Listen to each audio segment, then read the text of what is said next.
Jimmy Akin's Mysterious World is brought to you by the Star Quest Production Network and is made possible by our many generous patrons. If you'd like to support the podcast, please visit sqpn.com/give. Many moons ago on Jimmy Akin's Mysterious World. You're listening to episode 3 of Jimmy Akin's Mysterious World. And in this episode, we're talking about Bigfoot. So what is the bottom line with the Bigfoot phenomenon? There's nothing intrinsically implausible to the idea of a new species of primate that is tall and hairy and lives in North America. But based on the evidence we have to hand, we just don't have good evidence for that. And given the number of eyes we have in North America that have been looking at wildlife in general and looking for Bigfoot in particular, after all these decades and given the known history of hoaxing, it's probably not true. Do you have a sighting? Do you go squatching? Yeah. Tell us. Let us know. And by all means, tell me why I'm wrong. I would love to be wrong about this.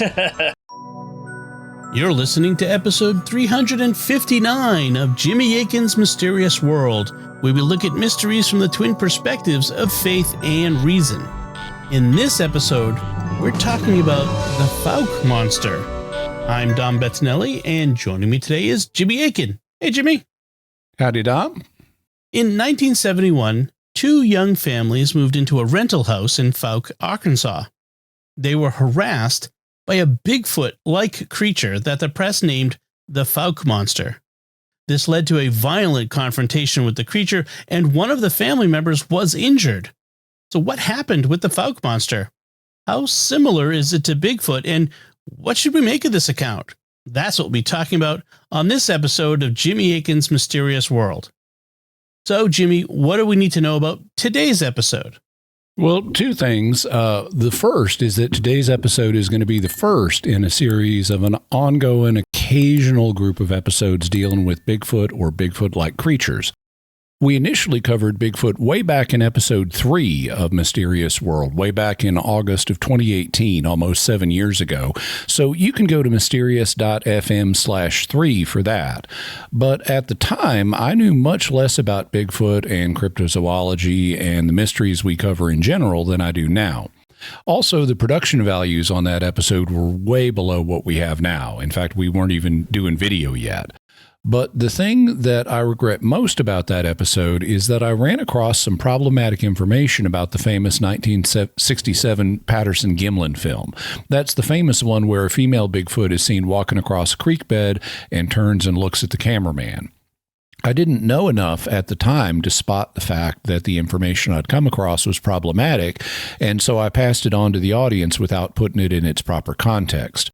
For a long time, I've regretted that and have planned to revisit the subject of Bigfoot, as well as other subjects we covered early on when I knew a lot less. In fact, there's enough to say about Bigfoot that I plan on doing a number of episodes on the topic. I don't know how many there will be yet, but, and this is the second thing to know about today's episode, today's will be the first in that series of episodes. As a way of getting back into the general subject of Bigfoot, today's episode will focus on a specific encounter with a Bigfoot-like creature, which the press dubbed the Fouke monster since it's been seen around Fouke, Arkansas. It's also featured in the 1972 documentary, The Legend of Boggy Creek. This particular encounter is interesting because the creature is reported to have actually harmed humans, and we have contemporaneous documentation. It's not something that was told, years later. In future episodes, we'll look at the topic of Bigfoot more broadly, as well as other encounters with Bigfoot and Bigfoot-like creatures. And as you'll hear when we do those episodes, I've modified my views on Bigfoot somewhat.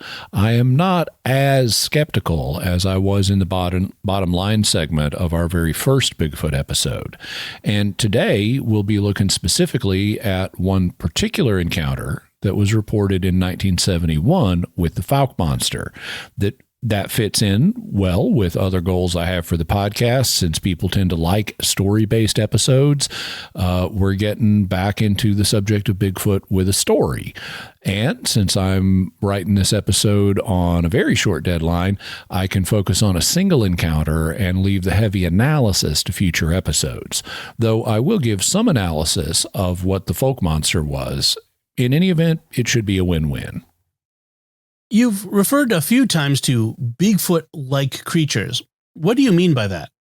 I mean creatures that might or might not be Bigfoot. Since at this point, conventional science doesn't know that Bigfoot exists, we don't really have a way of comparing creatures with each other, similar creatures that have been reported. So we can't say if they're the same as Bigfoot or not. Instead, there are a range of reported creatures all over the world that we'll hear about in future episodes that might be the same as Bigfoot, or they might be related to Bigfoot, or they might be something else if they exist. So we'll have to be careful about assuming that they're all the same things. If Bigfoot exists, there might be several different but related species. In any event, there have been hairy, man-like creatures reported all over the place, and the term Bigfoot is actually a rather recent one. So is the term Sasquatch. Bigfoot, as a term, was coined in 1958, just under 70 years ago, and Sasquatch is an anglicization of a Native American term that came into English usage in 1929, just under 100 years ago. But if there really is a species of undiscovered primates in North America, then it's been around a long time. People would have encountered it and been referring to it by other names before Bigfoot and Sasquatch came into common usage. And there are reports of other hairy, man-like creatures in other areas using other names. For example, in Virginia, these creatures have been called wood boogers because they're like boogeymen that live in the woods. Don't go out there or the booger will get you. In Florida, they're called skunk apes because they can smell really bad. In Missouri, they're called momos, momo being short for Missouri monster. And here in Arkansas, we have the Fouke monster, in addition to Bigfoot, which is sighted elsewhere in the state. The Fouke monster is sighted near Fouke, Arkansas. Is Fouke near where you live? It depends on what you mean. Arkansas isn't a huge state like Alaska, California, or Texas. I'm in Fayetteville in northwest Arkansas, and Fouke is down in southwest Arkansas. So it's on the same side of the state, but it's at the other end of the state. It's about 250 miles or 4.5 hours away by car. And we are connected by road. U.S. Route 71 runs through Fayetteville, and it runs through Fouke. So there's one road connecting us. What should we know about Fouke? Well, it's in Miller County, which is part of the Arklatex region where Arkansas, Louisiana, and Texas meet up. In 1970, Fouke had a population of about 500 people. Today, 800 people live there, so it's grown a bit. And Fouke covers a whole 1.4 square miles of land. The nearest big city is Texarkana, which is partly in Texas and partly in Arkansas, and Texarkana played a role in the founding of Fouke. In 1889, there was a former Confederate cavalryman and Seventh-day Baptist minister named James Franklin Shaw living in Texarkana. And I should point out that he was a Seventh-day Baptist, not a Seventh-day Adventist. Both Seventh-day Baptists and Seventh-day Adventists worship on Saturday, but they are not the same. If you want to learn more about Seventh-day Adventism, you can check out episodes 229 and 230 and learn about their founding prophetess, Ellen Gould White.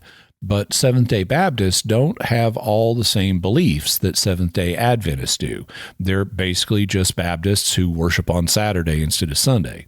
In any event, back in 1889, James Franklin Shaw was unhappy with the moral conditions in the big, wicked city of Texarkana and its corrupting influence. In the 1890 census, they had more than 6,000 people living in Texarkana. And whenever you get that many people together, you know they're going to be up to no good. So Shaw wanted to create a wholesome place where Christians could raise their families. And he started looking for a place to found a religious colony. In his book, The Beast of Boggy Creek, Lyle Blackburn writes, To accomplish this goal, Shaw and fellow churchgoer John E. Snell purchased land from George Fouke, 16 miles south of Texarkana. There they proceeded to lay out the town just as the American frontier was coming to a close in 1890. Using his own self-published newspaper called The Sabbath Outpost, Shaw promoted the fledgling colony as a place where family, God, and education came first. In many regards, Fouke was a unique town that exemplified the pioneer spirit of early America along with the old age struggle for religious freedom. It is worth noting that Fouke is one of the few towns in the United States that was started with the purpose of providing a religious haven.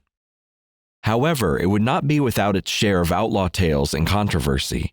It was, after all, a part of the Deep South during the formative years of expansion, a time that inevitably brought forth all kinds of unswarthy people. I have to take exception with a couple of things Blackburn wrote. I think he meant unsavory people rather than unswarthy people, which makes no sense in the context. Also, Arkansas is not part of the Deep South. The Deep South is the southernmost set of states. It includes those that have contact with the Gulf of America or the Gulf of Mexico, take your pick, as well as Georgia and South Carolina. Arkansas is part of the Mid-South. It includes the states that border the Deep South, so Oklahoma, Arkansas, Tennessee, and North Carolina. And then there's the Upper South, which borders those, so Missouri, Kentucky, West Virginia, Virginia, Maryland, and maybe Delaware. So the South is all of the eastern states south of the Mason-Dixon line that separates Maryland from Pennsylvania, but it's divided into Upper, Mid, and Deep South regions. Now, Fouke is in southern Arkansas, so it's almost Deep South, but if we go by state lines, it's actually Mid-South. Sorry if that's tedious for you, but when you're a southerner, it gets a little tiresome to have people associate everything southern with the Deep South as if there were no differences in the region. It's like assuming everyone from New York State must be from New York City. In any event, James Franklin Shaw now had his new religious colony that would eventually be named Fouke, Arkansas, and the Encyclopedia of Arkansas explains some of the motives of the Seventh-day Baptists for establishing the colony. They envisioned a somewhat closed community where all business activity would cease on Saturday, which they called the Sabbath, with Sunday being a normal work and business day free from the threat of the enforcement of blue laws. Many Seventh-day Baptists could not gain employment because they refused to work on Saturday and/or had been fined for working on Sunday.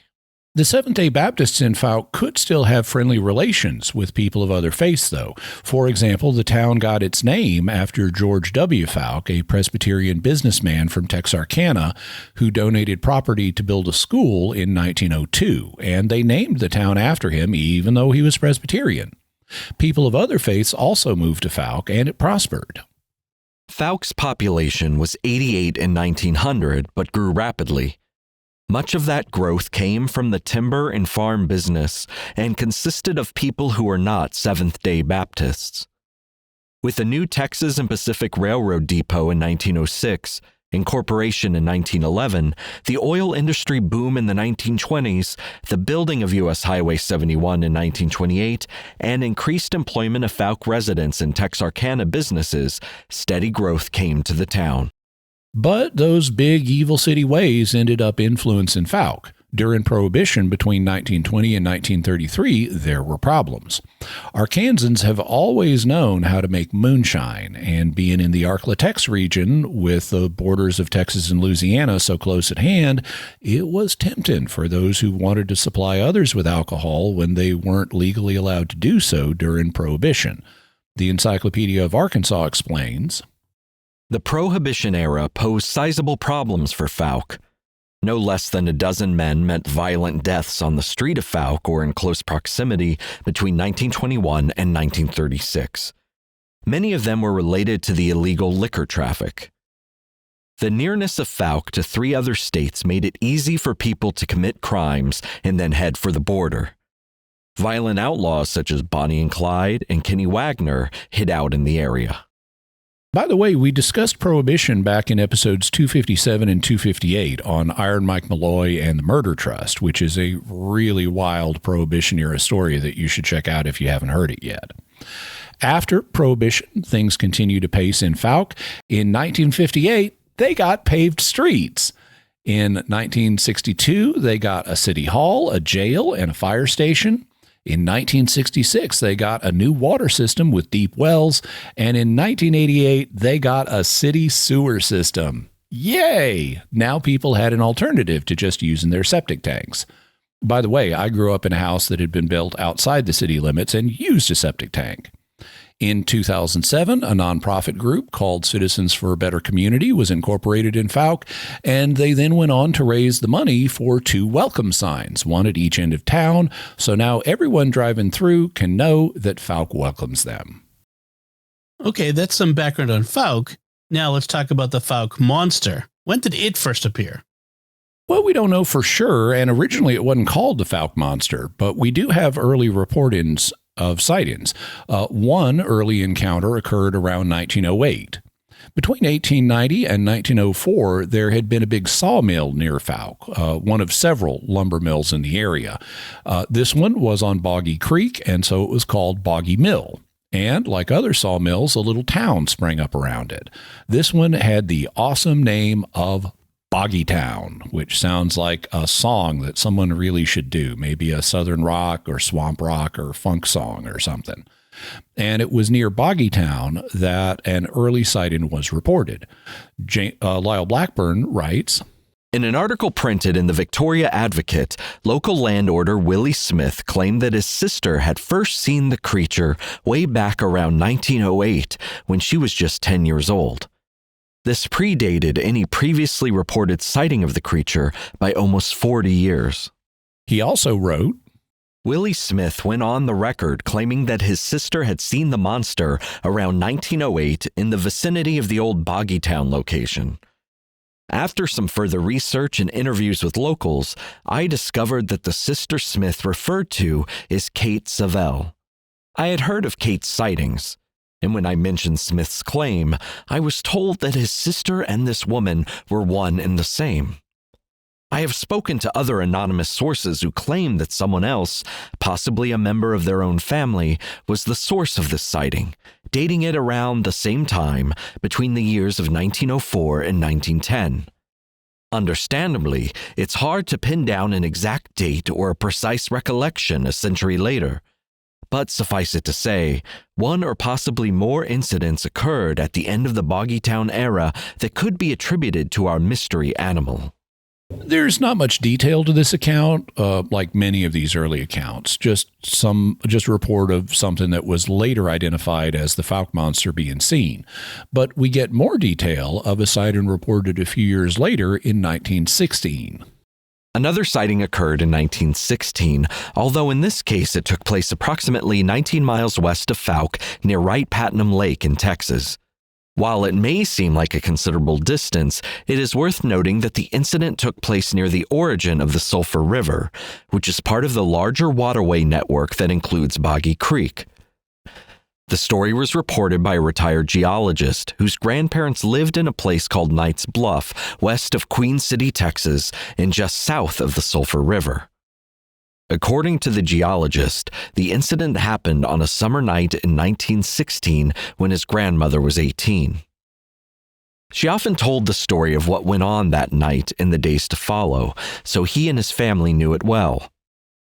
On the night in question, his grandparents were returning home from town, navigating their mule-drawn wagon across the rough country roads. The moon was high and bright, so visibility was good. As they turned onto the lane leading to their farmhouse, the mules began to act up as if they were spooked by something. Thinking that perhaps a snake was lying in the road, her father peered ahead but saw nothing. A few seconds later, they heard a strange noise coming from the east pasture, something like an eerie, high-pitched wail or howl. The mules heaved as the family struggled to see what had made the noise. After a few moments, they saw a tall figure emerge from the dark line of trees adjacent to the field and walk out into the moonlight. His grandmother described it as being tall or taller than a man and covered with long, dark hair. She also noted that it stood absolutely erect and walked slowly toward them like man, not slouching like an ape. As the creature moved across the field toward the wagon, it continued to howl, all the while motioning angrily at them with its long arms. By now, the family was in a state of panic and shock. Seeing no other choice, the father reached for his rifle and fired once in the animal's direction. The shot presumably missed the creature, but the crack of the rifle was enough to send it running back into the woods. The father then enlisted enough cooperation from the mules to get the wagon back to the house, where the family promptly jumped out and scrambled for the safety of their home. Once inside, they barricaded the doors and spent the rest of the night in a state of restless sleep, wondering just what it was that they had seen. The following day and a few days thereafter, the men of the family, along with a few neighbors, scoured the woods near the pasture searching for any sign of blood, fur, or tracks, but nothing was ever found. The family never saw the mysterious creature again. So in this case, we do have more detail about the sighting. It was a family, not just a single person as an eyewitness, assuming the report is accurate. What they saw was a bipedal creature as tall or taller than a man and covered with long dark hair. The creature repeatedly made a high-pitched wail or howl. It walked slowly, and it made threatening movements towards the family with its arms. Another sighting occurred around 1932. Blackburn continues. The story was told to me by John Attaway, a current Fouke resident. It involved a friend of his by the name of Ace Coker, who is living with his sister in a house near Fort Lynn, 3 miles due south of the old Boggy town site. As the story goes, he was sitting on the porch one day while his sister was hanging fresh laundry on the clothesline. At some point, he got up to go back inside the house. As he opened the screen door, he tilted up his hat, and there standing near the porch was a large, hairy, man-like animal. It had apparently been able to slip up to the porch without making a sound and was now eyeing him curiously. Startled, Coker hurried into the house before looking back again. When he turned around, the thing had already moved out by the fence on their property, and from there it slipped out of sight. So in this case, the witness saw a large, hairy, man-like animal standing near the house, but it quickly departed and didn't have other interactions with him. Blackburn also writes, There may have been other encounters in the first half of the 1900s, but since many people kept these types of things quiet and there were no media coverage, many tales have probably been lost. Attaway said that Coker did not like sharing his 1932 story, so presumably even this was not known about beyond a small circle of friends.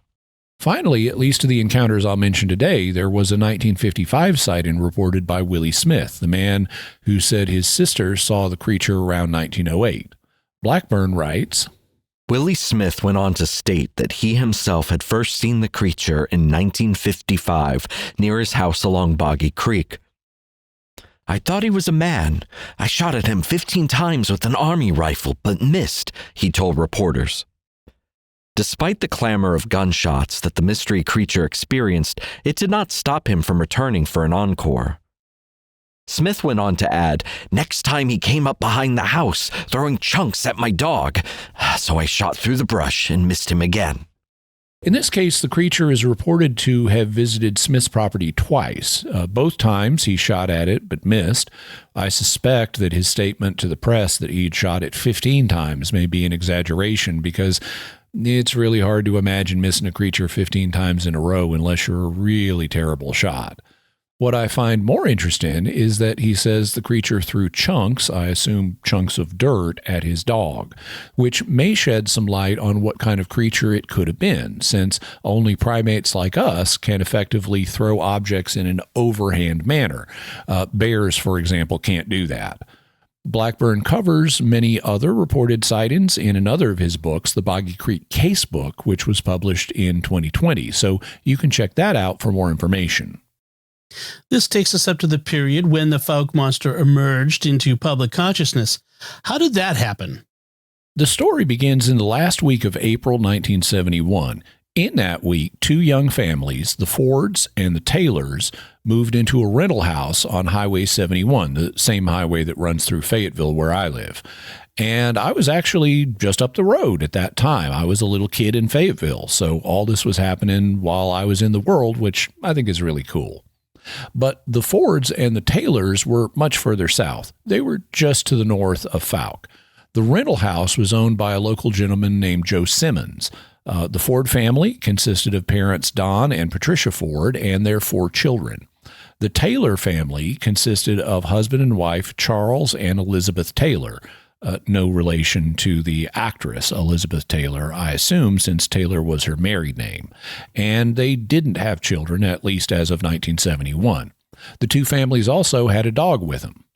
It was these families that would have a dramatic encounter with what the press would quickly name the Fouke monster. The story was first reported in the Texarkana Gazette on Monday, May 3rd, 1971. It was by reporter Jim Powell, and incidentally, it was Jim Powell who ended up naming the Fouke monster, though it's also sometimes called the Boggy Creek monster. And to give you a taste of where we're going, here's how Jim's story began. Miller County Sheriff's Department's officers said early today a search of the area where a mysterious creature was spotted near Fouke early Sunday failed to reveal a clue. Members of my department searched the area but didn't find a thing. I don't know what it could have been, Sheriff Leslie Greer said. Bobby Ford, 25, of Route 1, Box 220, Texarkana, Arkansas, who lives approximately 10 miles south of Texarkana on U.S. Highway 71, said the unidentified creature attacked him at his house shortly before midnight Saturday. Ford was treated at St. Michael Hospital for minor scratches and mild shock and released. Ford, his brother Don, and Charles Taylor saw the creature several times shortly after midnight and shot at it 7 times with a shotgun. It first started Wednesday when our wives heard something walking around on the porch. Then Friday night about midnight, the thing tried to break into the house again. Last night it tried to get in again, Don Ford said. So with that as background, let's move back in time and cover the events in more detail. Almost immediately after the families moved in, on the night of Wednesday, April 28th, the 2 wives were alone with the children and heard something creeping around the house. The house had a covered porch that wrapped around it, and they could hear footsteps and boards creaking as whatever it was moved around the house. The men were away that evening, and the women didn't know what was, quote, fooling around the house, but it concerned them enough that the 2 women fled the structure and went to a neighbor's house, bringing all the children. And I have some indication that the neighbor may have been Joe Simmons, who owned the property. However, the women eventually came back, and nothing else happened that night. Neither did anything happen the next night, on Thursday. But on the night of Friday, April 30th, the family had some visitors. That day, Don Ford's younger brother, Bobby, who was 25 years old and lived in the nearby town of Ashdown, came over with a friend named Corky Hill. The 2 planned to stay the weekend and fish in a nearby creek. But when they went to the creek to do some fishing on Friday afternoon, they found a weird human-looking footprint in the mud that only had 3 toes. They ended up getting sufficiently nervous that they canceled their fishing plans and returned to the house. That night, the nocturnal visitor returned and prowled around the outside of the house. According to Bobby Ford, it also tried to break in, but this time they didn't leave and remained hunkered down.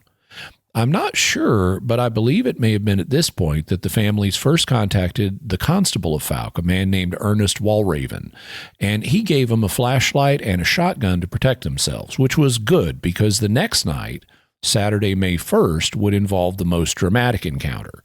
The visit in Bobby Ford was the first to see the creature, and he saw it at a particularly embarrassing moment because at the time he was using the bathroom, and it suddenly appeared at the window. He immediately stopped what he was doing and ran into the living room. There, Elizabeth Taylor was on the couch. According to Jim Powell's story in the Texarkana Gazette, Elizabeth Taylor said she was sleeping in the front room of the frame house when I saw the curtain moving on the front window and a hand sticking through the window. At first I thought it was a bear's paw, but it didn't look like that. It had heavy hair all over it, and it had claws. I could see its eyes. They looked like coals of fire, real red, she said. It didn't make any noise, except you could hear it breathing. At this point, Bobby was sitting in a chair holding a butcher's knife, as you do. And when the hand came in the window, he pulled Elizabeth off the couch to protect her. Fortunately, the thing did not try to climb through the window. Don Ford and Elizabeth's husband Charles then grabbed a flashlight and a shotgun and rushed out of the house. Don's brother Bobby followed them out. The three saw a large, hairy animal run towards the back of the house. They shot at it several times, but apparently missed. According to Blackburn's casebook, they later told reporters, "At that point, everyone in the house saw it move rapidly into the field next to the house, and then it was gone." The men then came back inside and called Constable Walraven. According to Powell, Don Ford said they spotted the creature in back of the house with the aid of a flashlight. "We shot several times at it then, and then called Ernest Walraven, Constable of Fouke. He brought us another shotgun and a stronger light."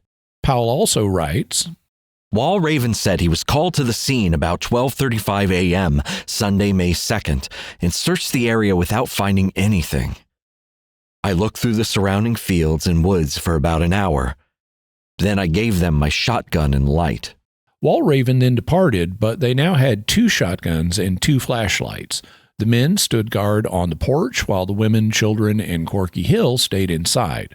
Soon the intruder was back and tried, quote, kicking in the back door to get inside the house, though I'm not sure if that means it kicked open the back door or just kicked on the back door. The men ran around the house with the flashlights and fired at it with the shotguns. It fled towards the woods, again running on 2 legs, and according to Jim Powell, Don Ford said, "We waited on the porch and then saw the thing closer to the house. We shot again and thought we saw it fall. Bobby, Charles, and myself started walking to where we saw it fall," he said. About that time, according to Don Ford, they heard the women in the house screaming, and Bobby went back. Bobby began climbing the steps to the elevated porch, and he explains what happened in Powell's story. "I was walking the rungs of a ladder to get up on the porch when the thing grabbed me. I felt a hairy arm come over my shoulder, and the next thing I knew, we were on the ground. The only thing I could think about was to get out of there. The thing was breathing real hard, and his eyes were about the size of a $50 and real red. I finally broke away and ran around the house and through the front door. I don't know where he went," Bobby Ford said. While being attacked, Bobby shouted, and this brought Don and Charles back. Meanwhile, the creature ran off into the woods. "We heard Bobby shouting, and by the time we got there, everything was over. We didn't see a thing," Don Ford said. Everyone at the house said that they saw the creature moving in the fields close to the house. All said it could move fast. Bobby was so desperate to get into the house and away from the creature that he tried to run through the front door without opening it.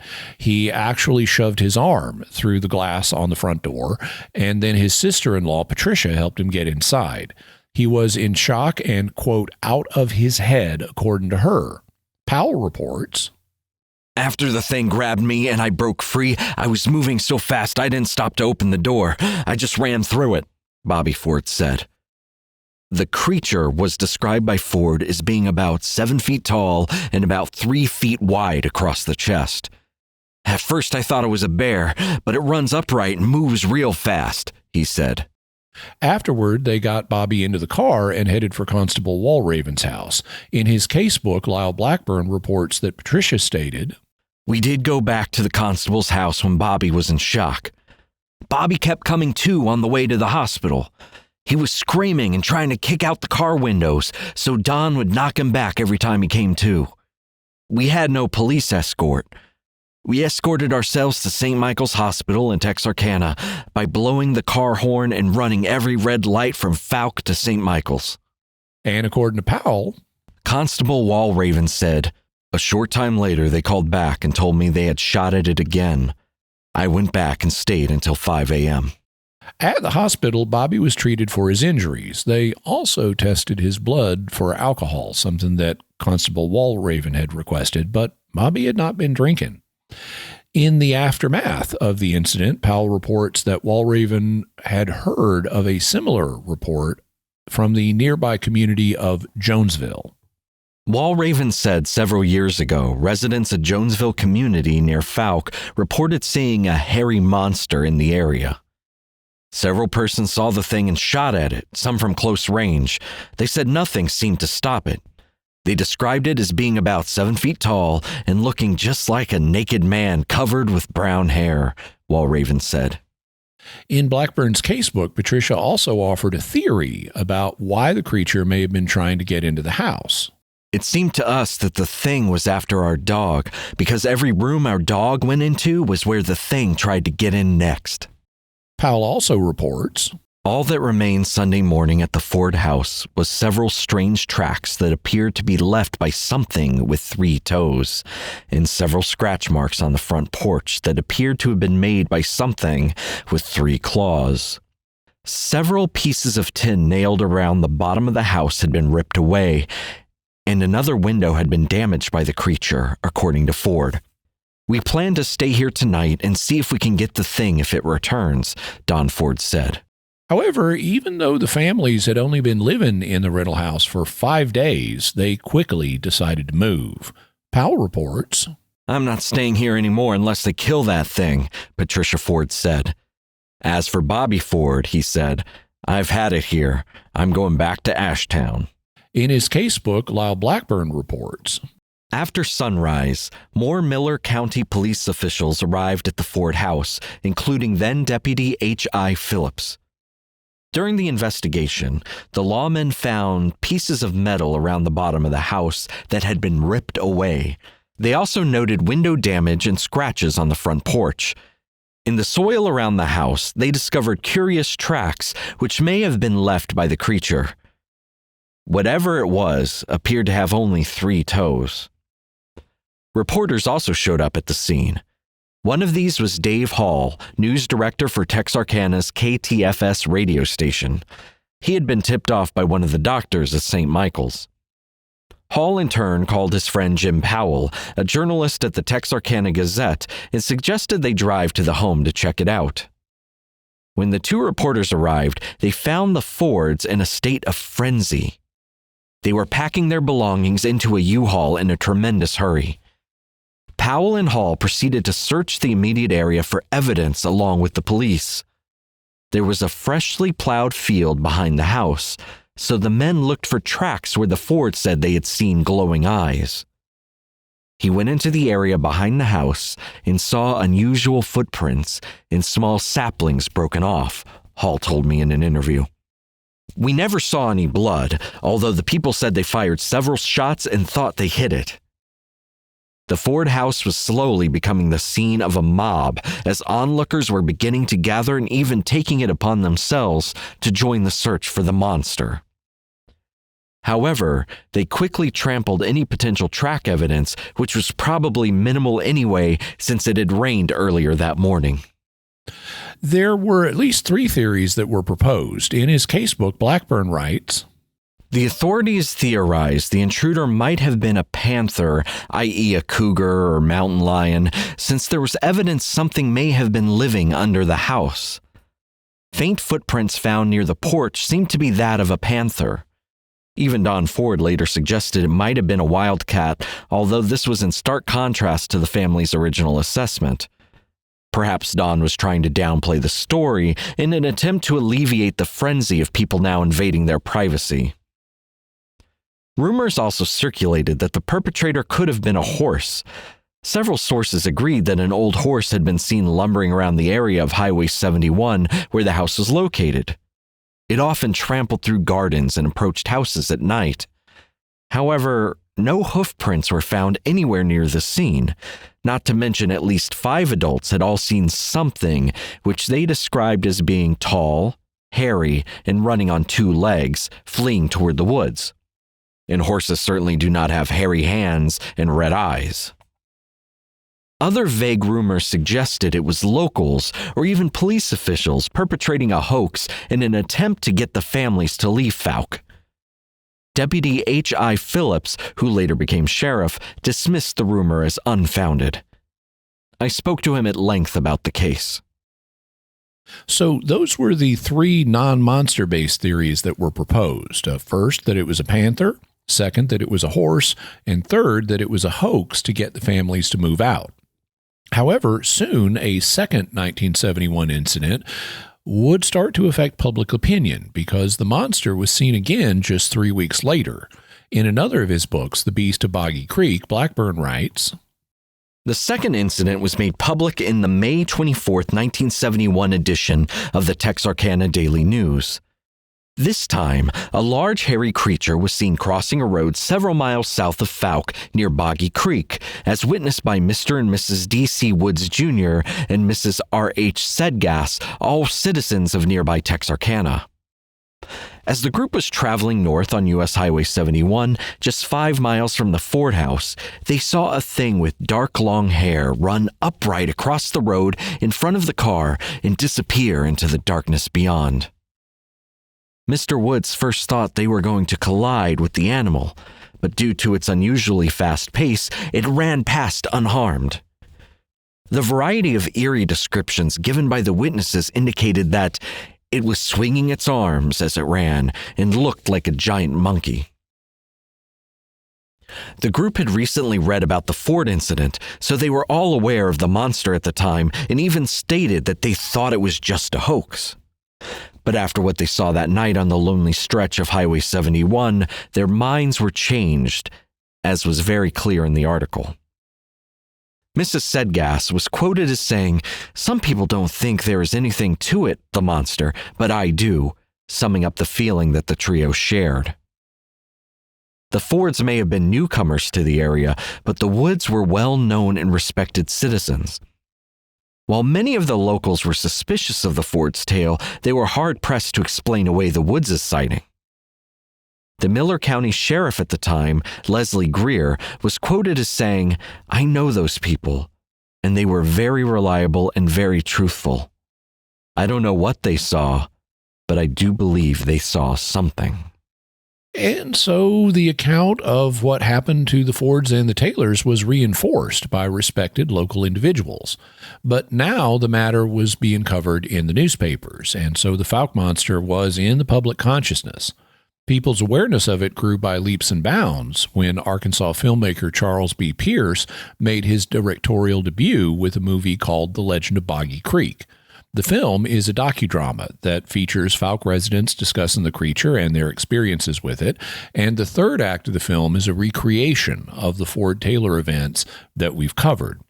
The film is really interesting. It's low budget, and in the first part of the film, they use the old low budget trick of showing footage of people that was recorded without sound and then dubbing the dialogue that you can still tell they're not really saying.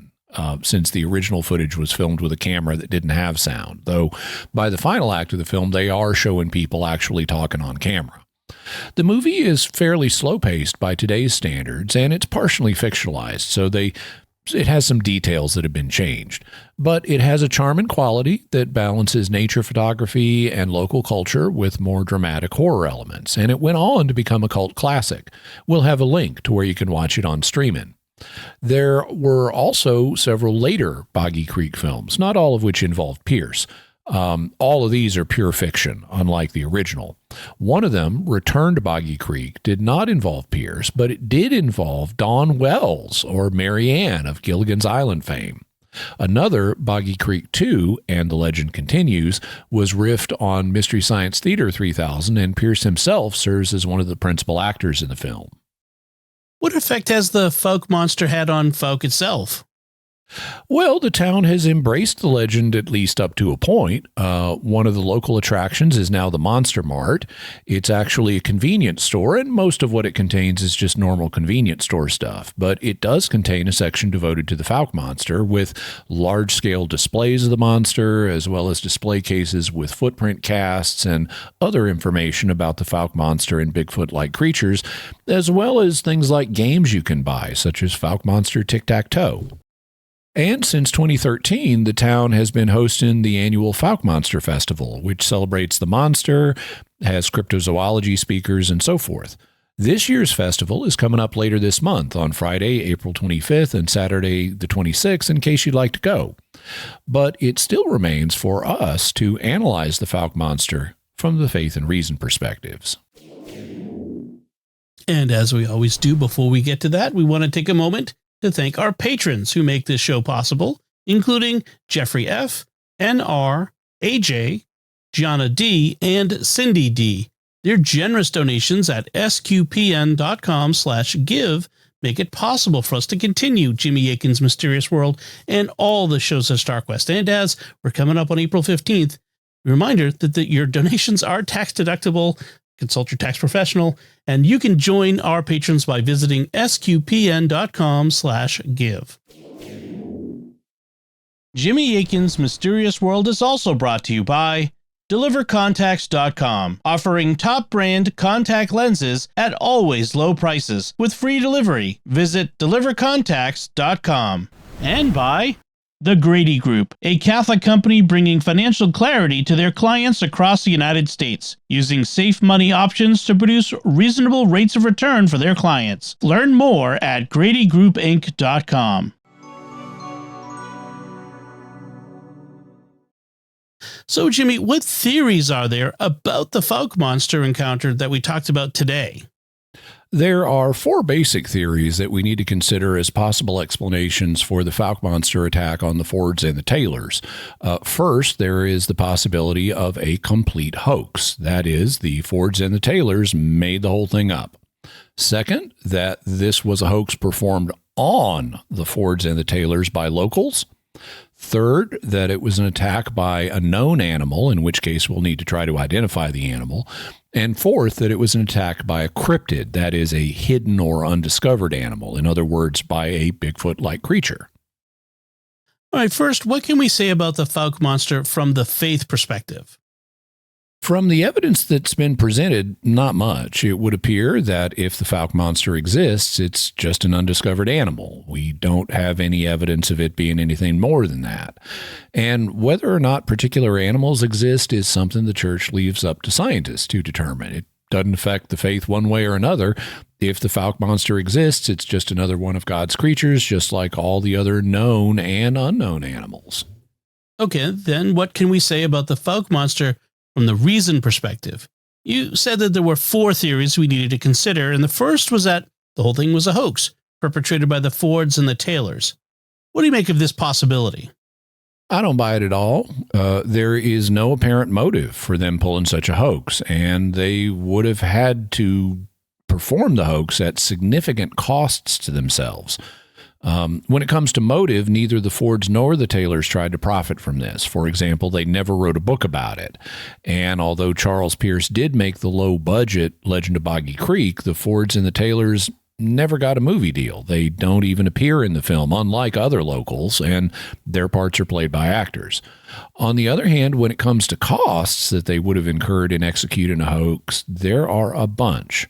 The men had just gotten jobs in this area. They had rented this house, and then they moved out in 5 days, meaning they had the sunk costs of finding the house and then paying the rent on it, only to abandon it almost immediately. Unlike the Lutzes that we heard about last episode in the Amityville Horror, the Fords and the Taylors had not bought a super expensive house that they needed to move out of to get out of from under the crushing mortgage due to financial difficulties. The Fords and the Taylors didn't even own the house. They just rented it. It was cheap because it was located outside a small southern town. Both men had jobs. The 2 families were split in the cost, so it wouldn't, fall heavily on either one of them. And they had no long-term mortgage that they need to pay. They could leave at any time. And they'd already paid the first month, so there was no need to move after just 5 days, less than a quarter of the month they'd paid for. Also, unlike the Lutzes, they didn't have a book and a movie deal. So the kinds of considerations that were red flags for the Lutzes don't apply here.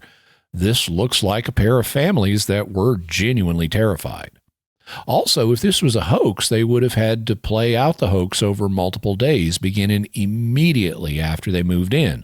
So they would have had to plan the hoax in advance, move in, immediately execute the hoax, and then move out in 5 days, which is an awful lot of trouble to go to if you don't have a motive like a book or a movie deal. On Wednesday, the women went to the neighbor's house with all the children, inconveniencing the neighbors, who may have also been their landlords.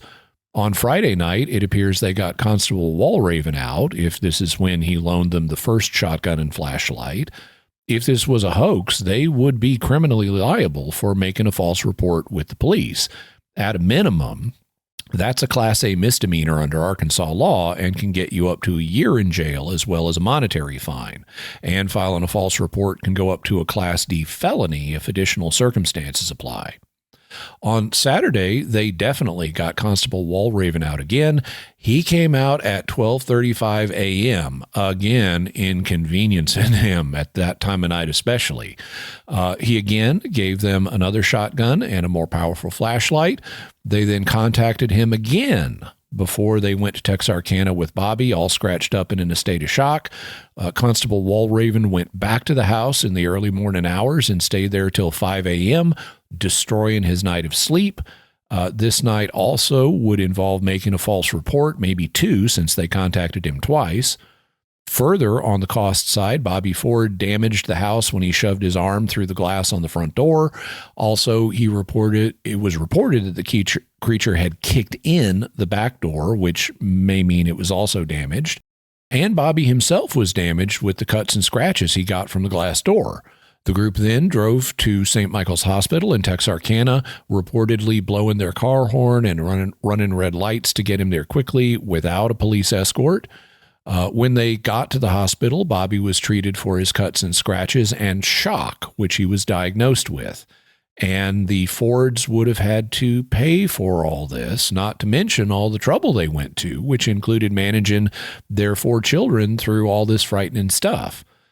So no, given the absence of any plausible motive and all the costs they incurred, I don't think the theory that they hoaxed it is plausible. And that's why I wanted to focus on this event, because it's not just a reported sight-in that anybody could make up at basically no cost to themselves. Instead, it's a well-documented event that has multiple witnesses, including the neighbors, local law enforcement, and hospital workers, and that resulted in the families incurring significant costs.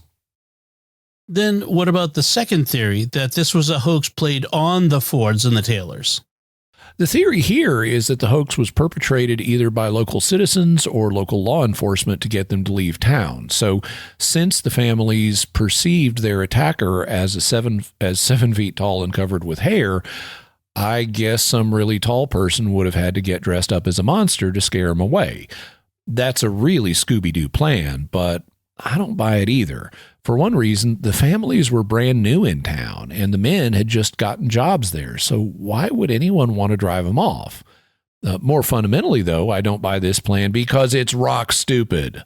Arkansas is a state where loads of people own guns, and if you're going to invade somebody's home and the residents are there, you have to assume they're armed. You especially have to do that if you're breaking into someone's house in the countryside. And in fact, the Fords and the Taylors were armed. They had 2 shotguns that the local constable had loaned them. And right there, that eliminates law enforcement as potential perpetrators of a man in a suit hoax, because they would have known the families were armed. And the idea of non-law enforcement locals being responsible didn't fare any better, because the creature attacked the house 3 times on Saturday night. First, it appeared outside the window while Bobby was using the bathroom, and then it stuck its arm through the window in the living room, and then the men came out and shot at it, scaring it off. But then, second, it came back with the men standing guard on the front porch, and it came and kicked in the back door, causing the men to come running around the house and shoot at it again, driving it off. Then third, it came back, caused the women to scream, and attacked Bobby when he came back to investigate before it ran off again. Now, this is not a plausible scenario for a local citizen determined to run the families off. They shot at it after the first attack of the evening, and yet it came back twice more, and they kept shooting at it, with the 2 different shotguns. That is rock stupid. If you're taking a severe risk of getting yourself seriously injured or killed doing that. This pattern of behavior is not plausibly displayed by local human residents of Fouke. It displays a subhuman level of intelligence, and it sounds more like the behavior of a desperate animal than a human being. Then let's turn to the third scenario, an attack by a known animal. There were two animals that you mentioned had been proposed, a panther, also known as a cougar or mountain lion, and a horse. What can we say here? Well, the horse theory is ridiculous. Horses can't grab you and wrestle you to the ground like the attacker did to Bobby. And it would be immediately obvious from its body silhouette, even in the darkness, that it was a horse and not a bipedal animal like the families reported seeing. So this theory is completely implausible. The panther theory is only slightly less implausible. There are mountain lions in Arkansas, and there was some evidence that an animal like a panther may have been living under the house at some point. One could leap on you and wrestle you to the ground the way the creature did to Bobby, but their body form is so different that it does not explain the sightings. Panthers aren't going to stick their arm through a window, and if they do, it's not going to be initially mistaken as a bear's paw. And the witnesses saw the creature running while on two legs, which panthers can't do. So this is not a plausible explanation. Can you think of a more plausible known animal? I can, and that's a bear. The American black bear, or Ursus americanus, is native to the state, and it is the only kind of bear that lives here. So I think that if this was a known animal, it was almost certainly a black bear. Before we look at the case for it being a black bear, let's review how the Fords and the Taylors perceived the creature that attacked them, so that we can compare what they perceived to a black bear. What can we say? Well, they described it as a large, hairy animal. They described the creature as 7 feet tall and 3 feet wide across the chest. They said it ran upright on two legs and that it moved very rapidly. They thought it was capable of kicking, since they described it as kicking in the back door, but I put less weight on this since they didn't see it using its legs to do this. It's possible that it may have just been banging on the door. Elizabeth Taylor also saw it reach into the room with an arm, and Bobby reported it grabbing him with an arm around his shoulder. Both Bobby Ford and Elizabeth Taylor reported hearing it breathing heavily. Both also said it had red eyes, and Bobby said that they were about the size of a $50. Later, they found tracks that seemed to have 3 toes, and they found scratch marks on the porch that seemed to have been made by a 3-clawed animal. How well did these perceptions correspond to what we would expect from an American black bear? Let's start with the size of the creature, which was estimated to be 7 feet tall. What can we say about that? It's an unusual size for black bears, but it's not impossible. When they stand up, black bears are usually 2 to 3 feet tall at the shoulders, but adult black bears are generally between 4 and 6 or 7 feet long from nose to tail, with males being longer than females.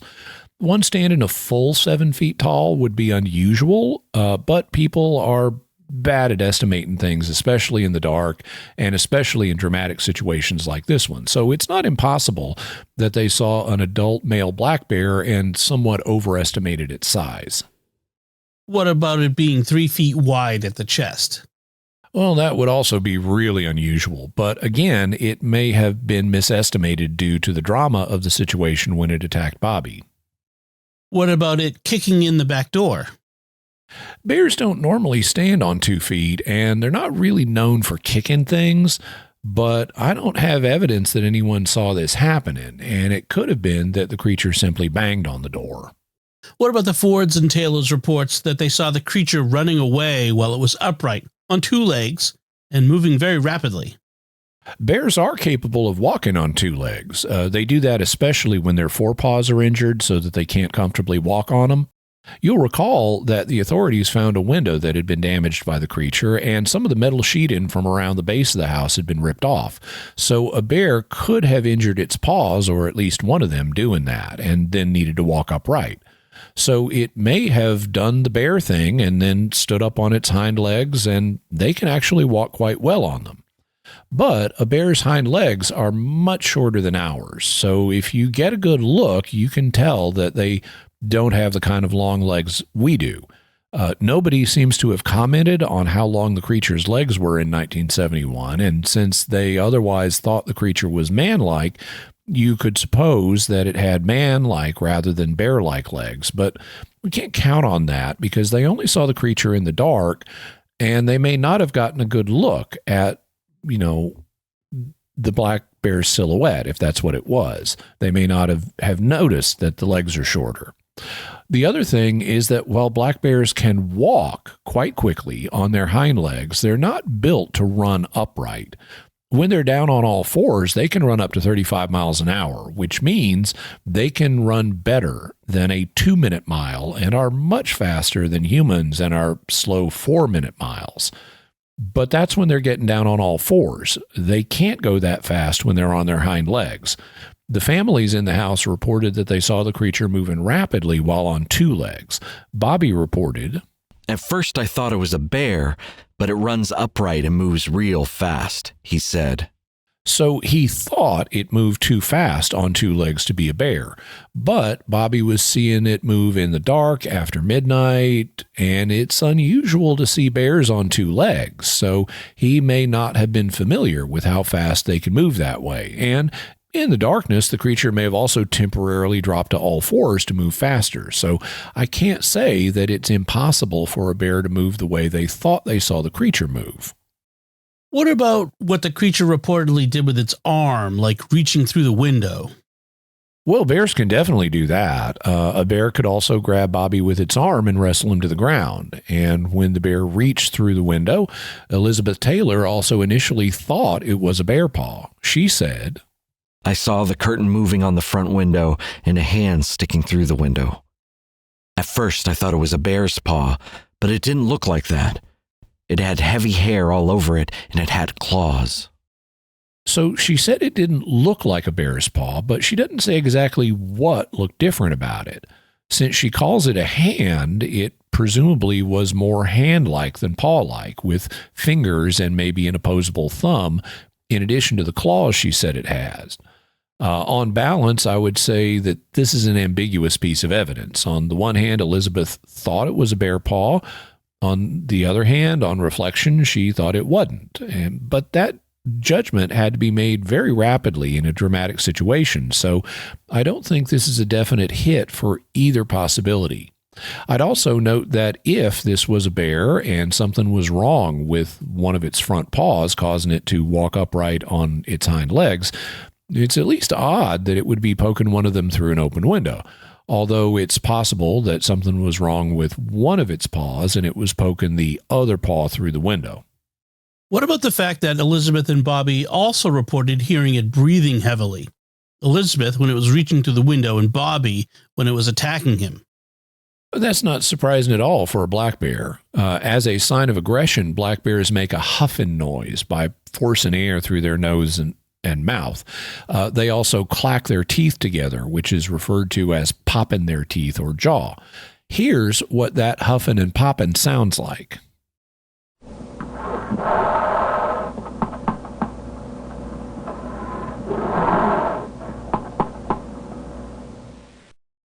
So the heavy breathing that Elizabeth heard is consistent with a black bear feeling aggression as it's reaching through the window, and it's consistent with a black bear showing aggression when it wrestled Bobby to the ground. How about the red eyes they both said it had? That's consistent with a lot of creatures. To help them see in the dark, many creatures have a reflective layer at the back of their eyes called the tapetum lucidum, which is Latin for shining carpet. It's actually behind the retina, and it bounces whatever light is present back into the retina, improving night vision. It's also responsible for why some animals, like dogs and cats, have eyes that seem to glow in the dark, a phenomenon known as eye shine. Well, black bears have this structure in their eyes, and they can throw off red eye shine. It's more common for it to be yellow or orange, but bear eye shine can be red or green. So the creature having red eyes would be consistent with it being a black bear. Bobby also reported the creature having eyes the size of a $50 coin, and bear's eyes are smaller than that, though they are round. And Bobby's size estimate could have been hyperbole or a misestimation due to how frantic the situation was. Does the red eye shine of the creature count against it being a cryptid in the primate family. No simian primates have the tapetum lucidum that dogs, cats, and bears have. It's true that the simian branch of the primate family has lost the tapetum lucidum because all of the simians, like us, are diurnal, meaning we're active during the daytime. But there is another branch of the primate family, the Strepsirini, that includes lemurs, that does have the tapetum lucidum. If the Fouke monster is a Bigfoot-like species, and if Bigfoot is a primate that is nocturnal, then it's possible that it re-evolved or didn't lose the tapetum lucidum, or that it has some other structure that throws off prominent eye shine, because there are other ways that red eye shine can happen. In fact, modern photo editing software for touching up pictures of humans actually, usually includes a tool for removing the red eye that can happen with humans in flash photography. So if you get enough light, even in a human eye, the blood vessels in the back of the eye can cause red eye. And I can thus see a different primate species that remains undiscovered having eyes that are reported to be red in some situations. All of this is assuming that the red eyes this creature was reported to have were due to it reflecting light rather than having a reddish iris, which would also be possible. I thus see the red eyes of the creature as consistent with the eye shine of a black bear, but not as precluding the possibility that the creature was something else, including a primate. That leaves us with the 3-toed tracks they found afterwards and the 3-clawed scratch marks they found on the porch. How do those fit with the black bear encounter? Well, they don't. Black bears have 5 toes on each foot, just like we do, but their paws are structured somewhat differently than our feet. We have our big toe on the inside of the foot with our littlest toe on the outside, but with bears it can be the other way around, with their biggest toe on the outside and their littlest toe on the inside, which is kind of freaky if you think about it. Bears also have claws, though these don't always show up in tracks. What's weird in this case is that there were apparently only 3 toes on the tracks, and no bears have 3 toes. Neither do any primates, so this is just weird. And we do have photos of footprints that were found in 1971 and plaster casts that were taken from them. These weren't found at the site where the Fords and Taylors were attacked, but they were found nearby and shortly thereafter, so they have some evidential value for the Ford-Taylor case, as they could be from the same creature. However, tracks don't always show every toe that an animal has. Sometimes one toe doesn't leave an impression due to the position of the foot when it strikes the ground, or due to something on the ground or in the ground that stops that toe from leaving an impression. And there is some indication that there may have been extra toes with the creature that appeared in 1971. In The Beast of Boggy Creek, Lyle Blackburn writes, "On the hot morning of Sunday, June 13th, Yother Kennedy discovered a series of mysterious footprints in his freshly plowed soybean field located near the South Fork of Boggy Creek. The tracks originated from the woods at one corner of the field and traveled about 150 yards before disappearing into the trees on the other side. The trackway appeared to have been made by a bipedal creature walking upright. According to an article that ran 2 days later in the Texarkana Gazette, the tracks measured 13.5 inches long by 4.5 inches wide, with a maximum stride of 57 inches between them. Just as in the Ford incident, the animal appeared to have 3 toes, all about the same length. Another smaller toe imprint was observed about 5 inches back from the big toe, but this digit only made a faint indentation in the sandy soil. A stride of 57 inches, or 4 feet 9 inches, is way too big for a bear walking on 2 legs, given their short little legs. And almost a 4 foot 9 inch stride is even really, really large for a human. Also, in this case, there was a 4th toe that was about 5 inches back from the big toe. And that pattern is consistent with some primate prints. Gorillas have feet like that. And if you think about it, the human hand with our opposable thumbs, it's pulled back from the other fingers. Also, even dogs and cats have what's known as a dew claw, which is a claw that's pulled back so far from the others that it never even comes into contact with the ground. So dog and cat prints don't show the dew claw at all. In any event, in 1971, they found some evidence that the Fouke monster had at least a fourth digit, even if it didn't show up well in the tracks. Even if there was a fourth digit, we're still below the 5 digits that both bears and primates have on each foot. How could we explain that? Well, it's always possible that there was an injury or a birth defect that caused a particular animal not to have a fifth digit, but you wouldn't expect that to affect all 4 paws. Now, I don't know because of doubts about, we don't have any records of the exact prints that were seen at the site of the house in this case. So I don't know that they all appeared to have 4 or 3 claws, or 4 if you count the one that didn't show up well. But assuming that this phenomenon did affect all 4 paws, well, to explain that, you need something like a genetic defect, such as could happen due to inbreeding. And there has been some suggestion that the South may be home to an inbred population of Bigfoots that have 1 digit less than Bigfoots elsewhere in the country. Last month, I went to the Oklahoma Bigfoot Symposium. It's an annual event that's held just about an hour from where I live in Fayetteville. It's just over the line in Stillwell, Oklahoma. And they have a bunch of speakers who talk about Bigfoot as well as merchandise you can buy, and it's a really informative and entertaining event. Well, I happened to get the biggest laugh line of the day. In the afternoon, someone in the audience was asking a speaker about the fact that in our area, Bigfoots are sometimes reported to have 1 fewer toes than in, say, California, and why this might be.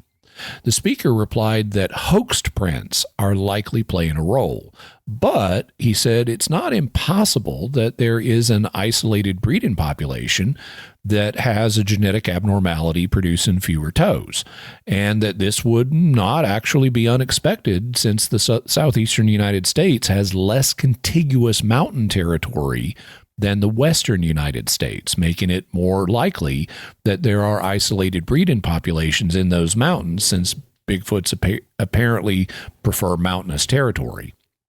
I then spoke up and said, so what you're saying is that here in Arkansas, we have the hillbilly Bigfoots. And as the implications sank in on people, it got a huge laugh from the audience, the biggest of the day. And as a hillbilly myself, I get to use that kind of humor.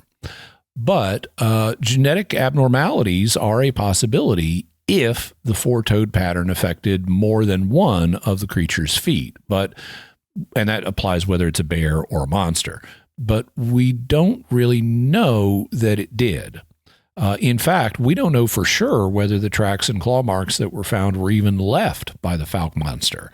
All we know is that something attacked the house, and then afterwards, these prints and claw marks were found. However, they could have been left by something else. Also, since none of the ones we have photos or casts of were from the attack on the house, they might have been left by something else entirely, or they might have been fakes.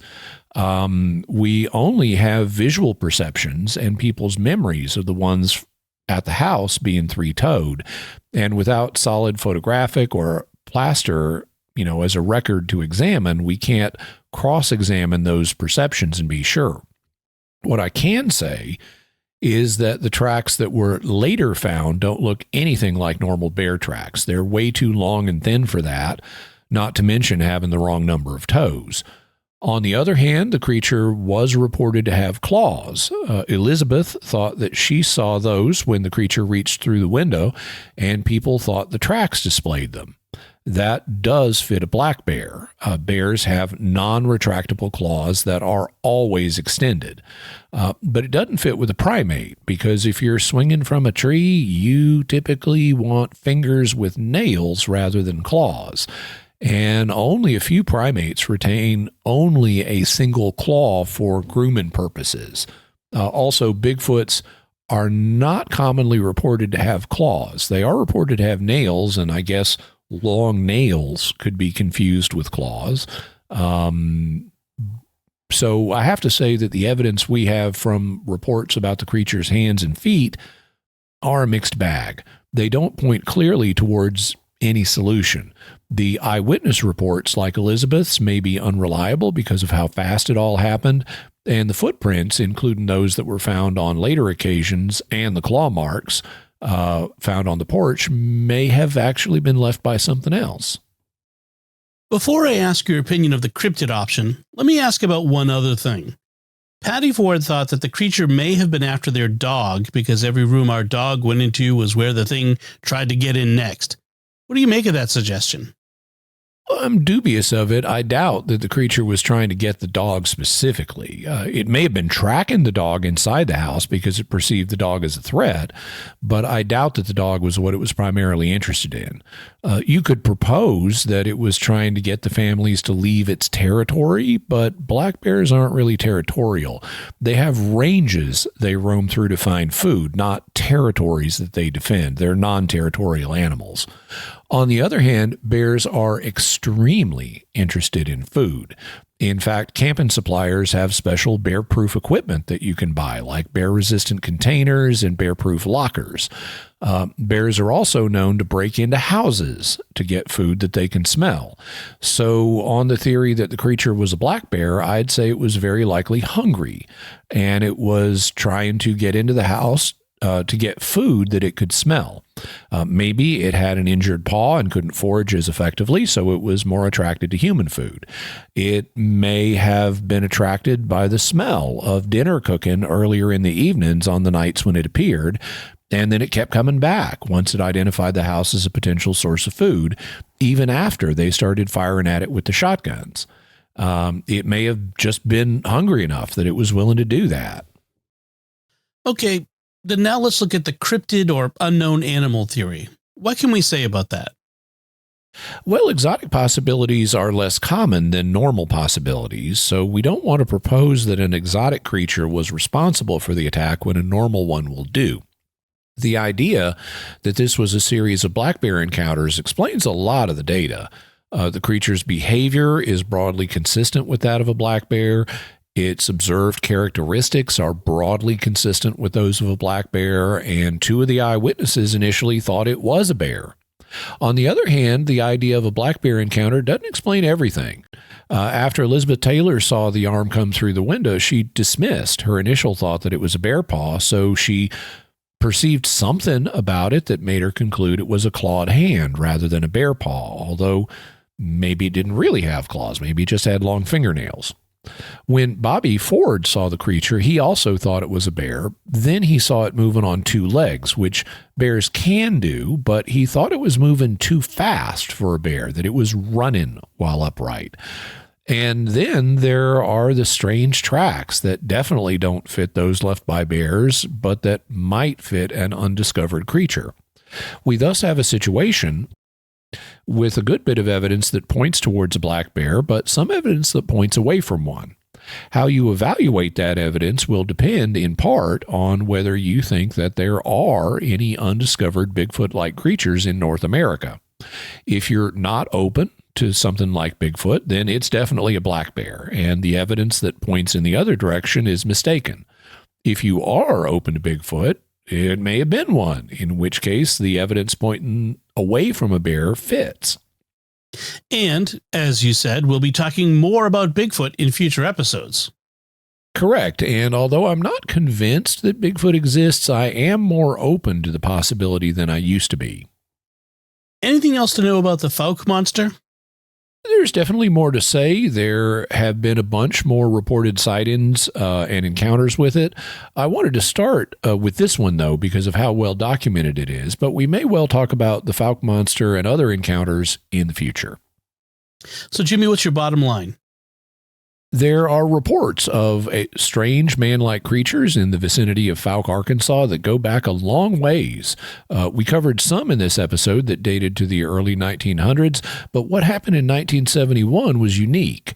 Over a series of nights, an unknown entity terrorized a pair of families living in a rental house just outside of Fouke. On the final night, it was seen by them. It even attacked Bobby Ford, and he had to be taken to the hospital. This is a well-documented account with multiple eyewitnesses and other documentation. The question is what explains it. It was not a hoax pulled by the families in question. It was not a hoax pulled on the families by locals or law enforcement. And there are basically two things that could explain it. First, that it was a series of encounters with a hungry black bear. And second, that it was a genuine encounter with an undiscovered Bigfoot-like creature. Which was most likely the case will depend on your views. And so, Jimmy, what further resources can we offer on this one? We'll have links to Lyle Blackburn's books, The Beast of Boggy Creek, the Boggy Creek Casebook, and Beyond Boggy Creek. We'll also have a link to where you can watch the 1972 movie, The Legend of Boggy Creek, on Streamin'. Also, the original 1971 article on the Fouke Monster from the Texarkana Gazette. Information from the Encyclopedia of Arkansas on Fouke and also on the Fouke Monster. We'll have a link to the Fouke Monster Festival and that video with Florida black bear sounds that we played. All right. And now it's time to hear from you. What are your theories about the Fouke Monster of Boggy Creek?